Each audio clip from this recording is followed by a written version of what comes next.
125 কাৰোবাৰ লাগে নেকি? নিউ কণ্ডিশ্যন 2022 মডেল চাব পাৰিছে কণ্ডিশ্যন ইমানেই ধুনীয়া, মানে কি ক'ম, ডিলাৰ নতুন ডিলাৰত যাব নালাগে দাদা, চাব পাৰিছে ইমানেই ধুনীয়া কণ্ডিশ্যন।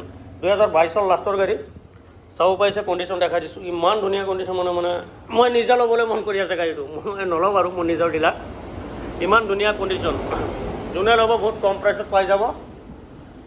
2022 মডেলৰ গাড়ী হয়, চাব পাৰিছে কণ্ডিশ্যন ইমানেই ধুনীয়া, বহুত ধুনীয়া কণ্ডিশ্যন হয়। এইটো ফাইনেন্সত ল'লে কোনোবা যোনে ল'ব ফাইনেন্সত এভেইলেবল আছে, ফাইনেন্সত ওলাই যাব, বেছি নহয় 25,000 বা 30,000 দিলে 25,000 ওলাই যাব লাগে ফাইনেন্সত। সোনকালে কণ্টেক্ট কৰিব, নম্বৰ দিয়া থাকিব, সোনকালে কণ্টেক্ট কৰিব। আৰু আপডেট এনেকুৱা গাড়ী আহি থাকিব, মই আপডেট দি থাকিম, আপোনালোকে চেনেলটো ছাবস্ক্ৰাইব কৰি থ'ব, আপডেট দি থাকিম মই। চাব পাৰিছে কণ্ডিশ্যন 25-30 ওলাই যাব ফাইনেন্সৰ।